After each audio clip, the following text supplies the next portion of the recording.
오늘의 말씀은 요한 1서 3장 1절부터 12절까지 말씀입니다. 보라, 아버지께서 어떠한 사랑을 우리에게 베푸사 하나님의 자녀라 일컬음을 받게 하셨는가. 우리가 그러하도다. 그러므로 세상이 우리를 알지 못함은 그를 알지 못함이라. 사랑하는 자들아, 우리가 지금은 하나님의 자녀라. 장래에 어떻게 될지는 아직 나타나지 아니하였으나 그가 나타나시면 우리가 그와 같을 줄을 아는 것은 그의 참모습 그대로 볼 것이기 때문이니 주를 향하여 이 소망을 가진 자마다 그의 깨끗하심과 같이 자기를 깨끗하게 하느니라. 죄를 짓는 자마다 불법을 행하나니 죄는 불법이라. 그가 우리 죄를 없애려고 나타나신 것을 너희가 아나니 그에게는 죄가 없느니라. 그 안에 거하는 자마다 범죄하지 아니하나니 범죄하는 자마다 그를 보지도 못하였고 그를 알지도 못하였느니라. 자녀들아, 아무도 너희를 미혹하지 못하게 하라. 의를 행하는 자는 그의 의로우심과 같이 의롭고 죄를 짓는 자는 마귀에게 속하나니 마귀는 처음부터 범죄함이라. 하나님의 아들이 나타나신 것은 마귀의 일을 멸하려 하심이라. 하나님께로부터 난 자마다 죄를 짓지 아니하나니 이는 하나님의 씨가 그의 속에 거함이요 그도 범죄하지 못하는 것은 하나님께로부터 났음이라. 이러므로 하나님의 자녀들과 마귀의 자녀들이 드러나나니 무릇 의를 행하지 아니하는 자나 또는 그 형제를 사랑하지 아니하는 자는 하나님께 속하지 아니하니라. 우리는 서로 사랑할지니 이는 너희가 처음부터 들은 소식이라. 가인같이 하지 말라. 그는 악한 자에게 속하여 그 아우를 죽였으니 어떤 이유로 죽였느냐? 자기의 행위는 악하고 그의 아우의 행위는 의로움이라. 네, 사도 요한은 하나님께서 우리에게 베푸신 그 위대한 사랑에 대해서 말하기 시작합니다. 1절 말씀에서 이렇게 언급하고 있죠.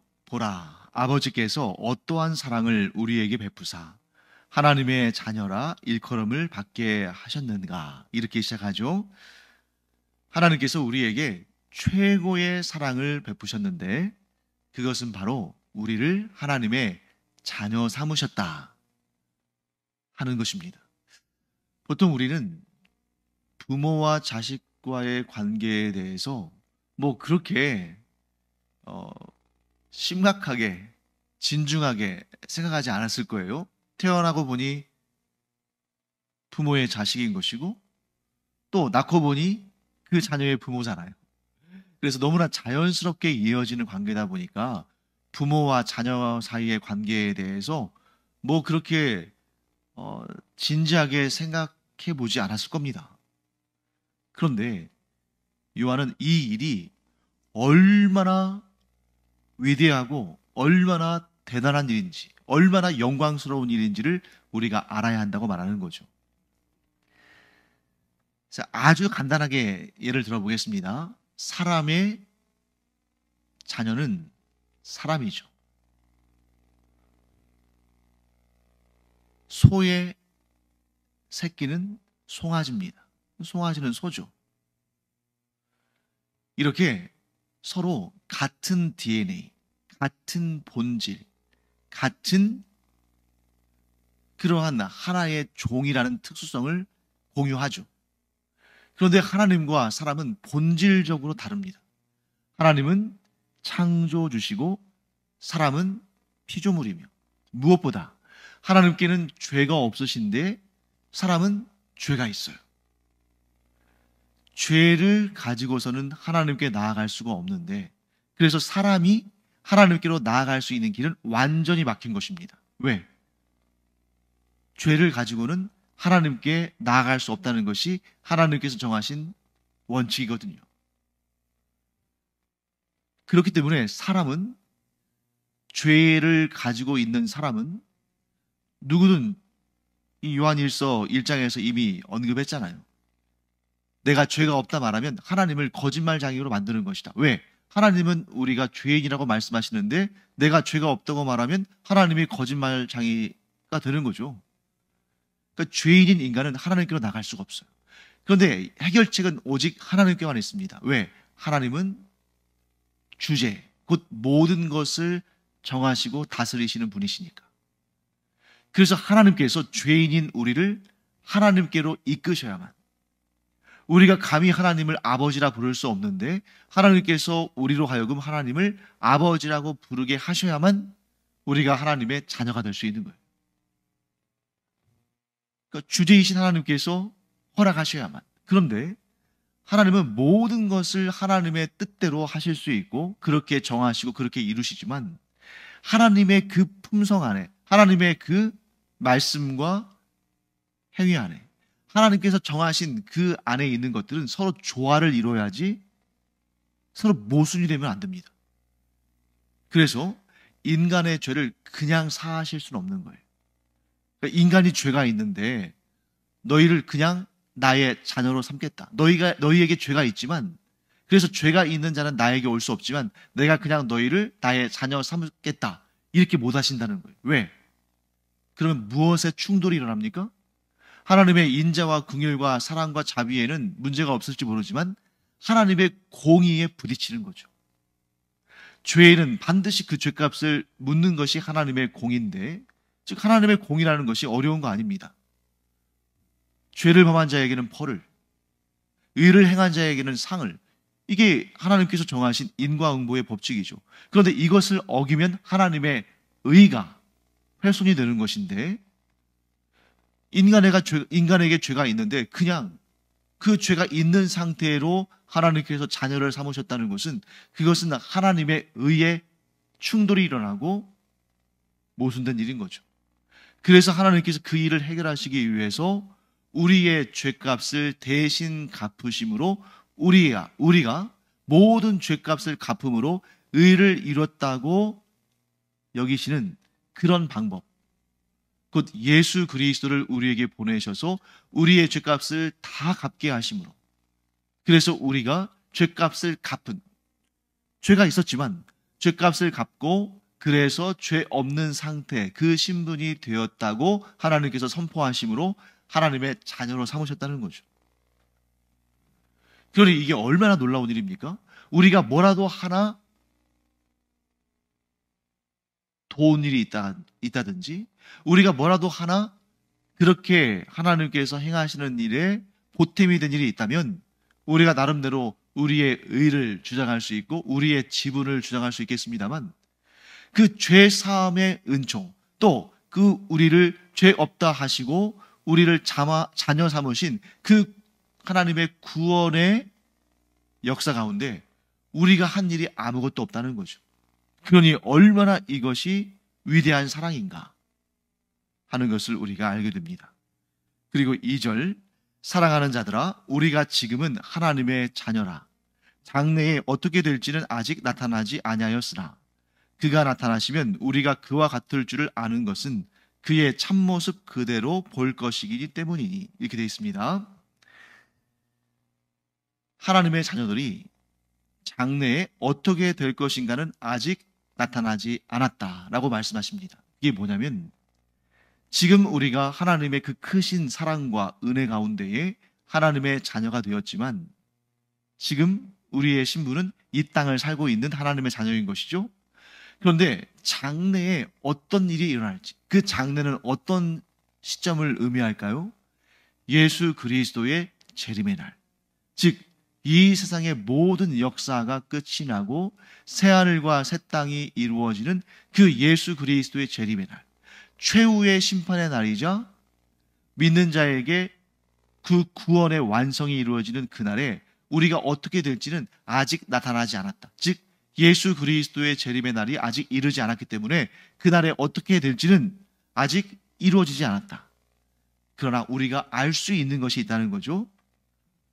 예수 그리스도의 그 재림의 날에 우리에게는 놀라운 변화, 크고도 큰 변화가 생긴다는 겁니다.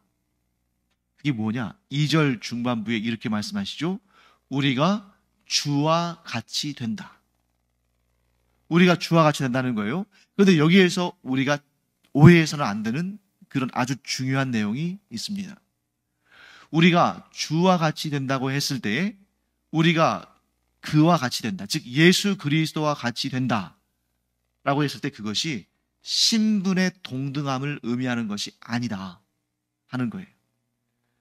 즉 예수 그리스도 재림의 날에 우리가 다 부활의 몸, 즉 영원히 죽지 아니할 몸을 갖게 될 텐데 그날에 우리가 그와 같다. 즉 우리의 주님이신 예수 그리스도와 같게 된다는 것은 우리가 예수 그리스도와 동등한 자가 된다는 것이 아니라 그날에 우리가 갖게 될 영원히 죽지 아니하고 영원히 썩지 아니할 그 부활의 몸이 예수님께서 십자가에 달려 돌아가신 다음에 장사된 지 사흘 만에 부활하신 그 몸과 같이 영원히 죽지 아니하고 영원히 썩지 아니하고 영원히 죄와 씨름하지 아니하는 그러한 상태가 된다는 것이지 우리의 신분이 예수 그리스도와 같게 된다는 것이 아니라는 겁니다.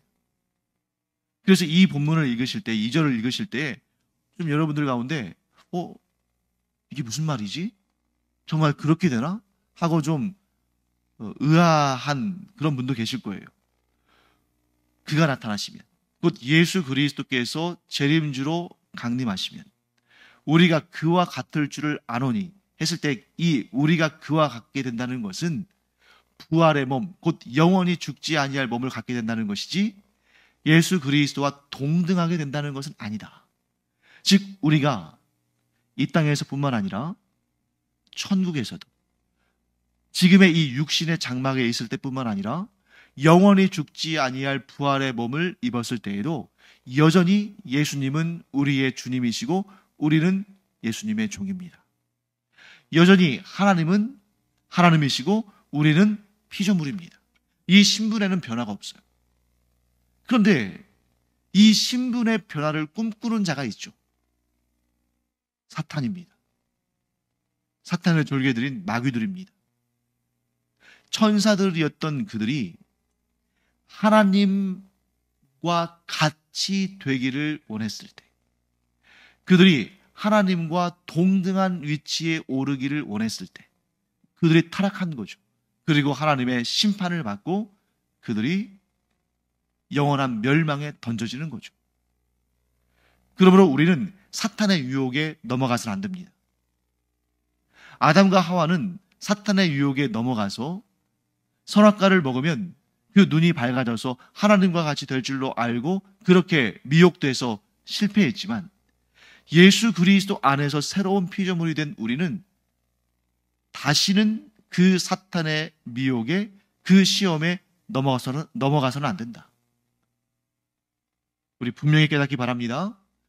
우리 주 예수 그리스도 재림하시는 날에 우리가 그와 같게 되는 것은 우리도 우리의 부활의 본이 되신 우리의 첫 번째 부활의 주가 되신 예수님의 그 부활처럼 우리도 영원히 썩지 아니하고 영원히 죽지 아니하는 그러한 부활의 몸을 갖는다는 면에서 예수님과 같다는 표현이지 우리가 예수님처럼 된다거나 예수님과 동급이 된다거나 본질상 같은 존재가 된다는 말씀이 아니다 하는 것을 꼭 기억하기 바랍니다.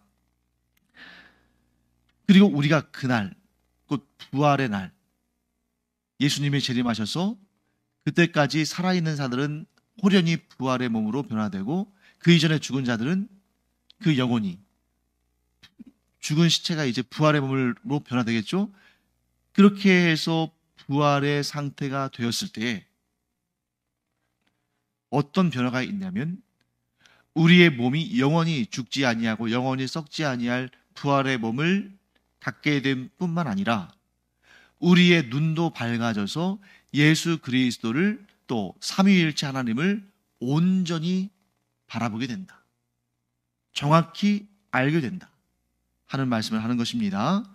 그래서 이 부활의 소망을 가진 자마다 그 부활의 날에 우리가 예수 그리스도의 본을 받아 그 뒤를 따라 영원히 죽지 아니할 부활의 몸을 가질 뿐만 아니라 그날에 하나님을 온전히 깨달아 아는 그러한 영의 눈을 갖게 될 것이다.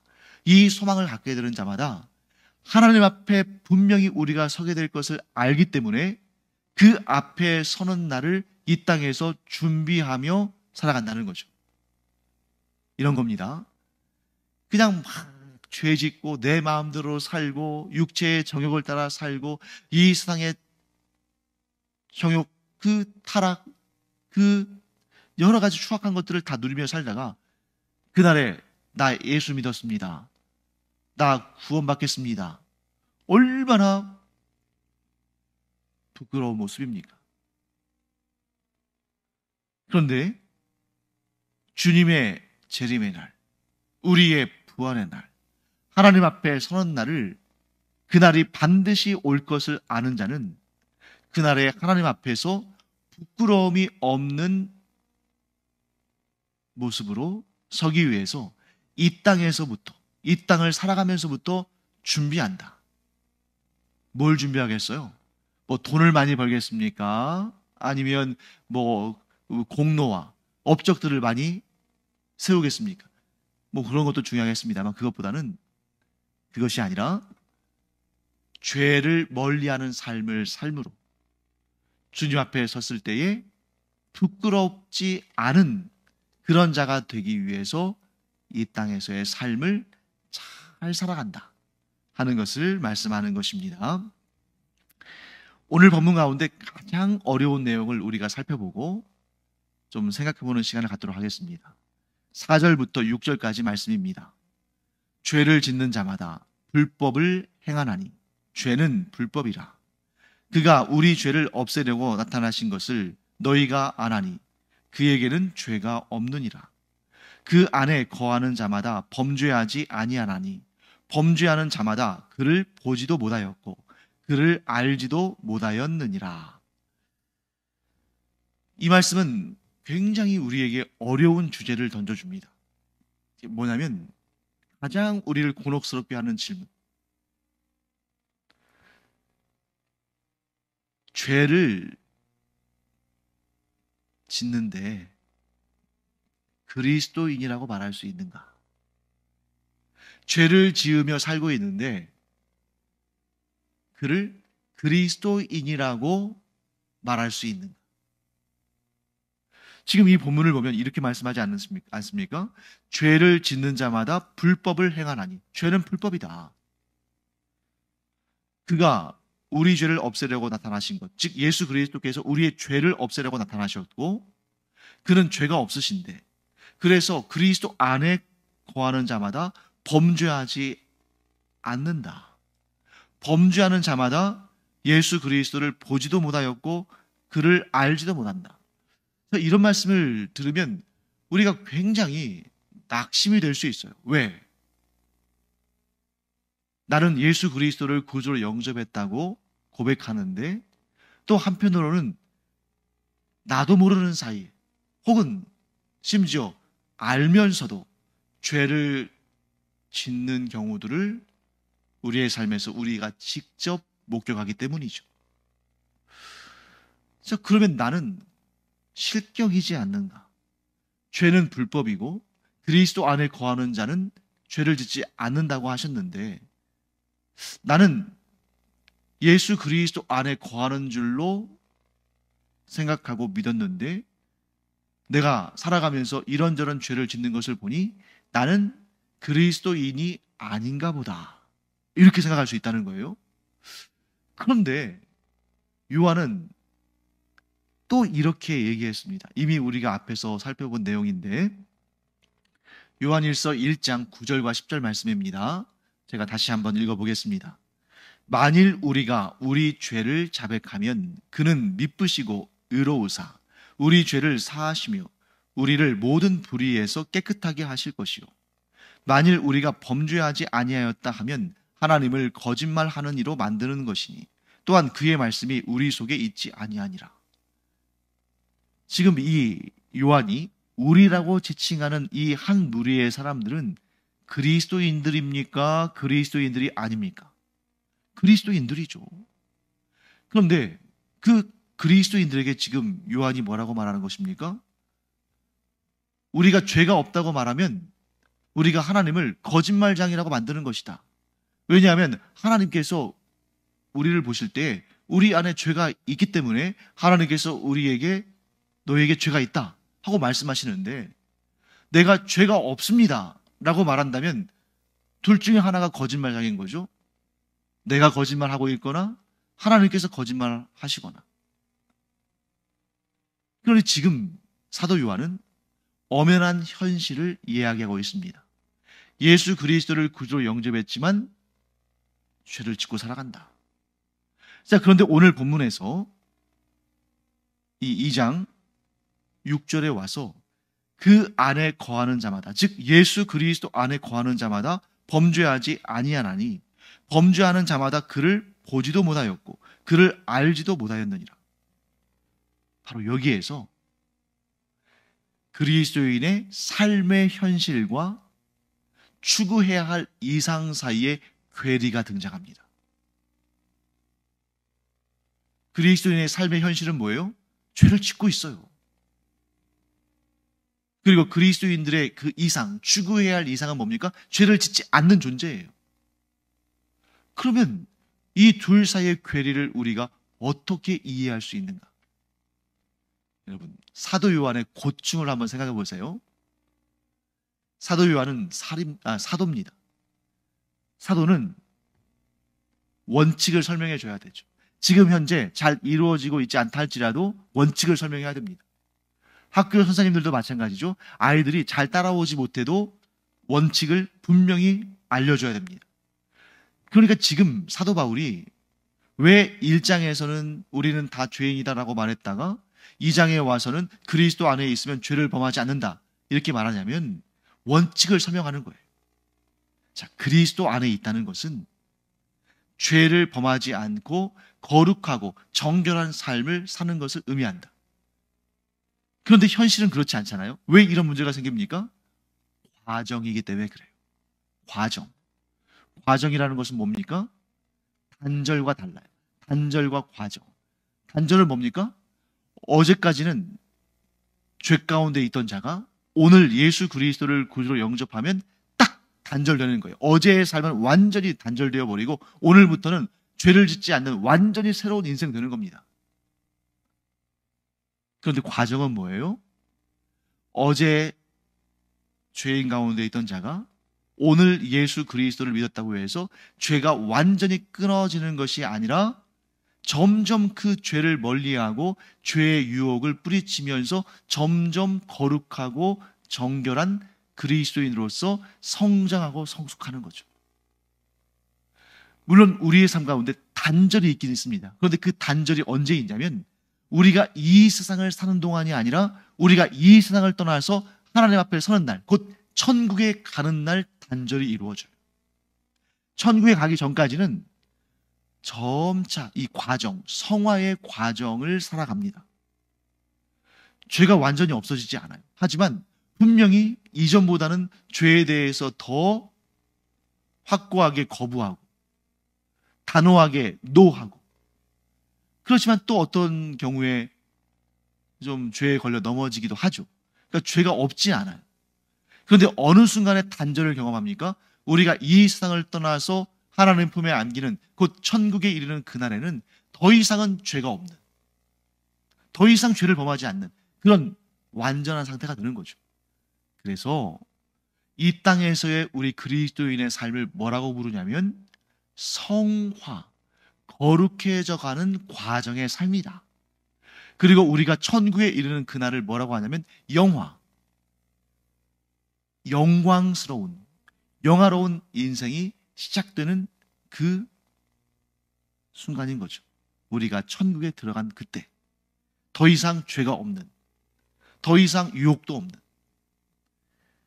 사랑하는 성도 여러분, 그러므로 사도 바울이 우리에게 전해주는 그리스도인의 정체성을 우리는 이루어가는 겁니다.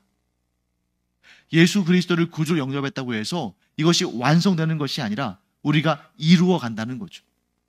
그런데 놀라운 사실은 우리가 예수 그리스도를 구주로 영접하는 그 순간 하나님은 이루신 거예요. 완성하신 것입니다.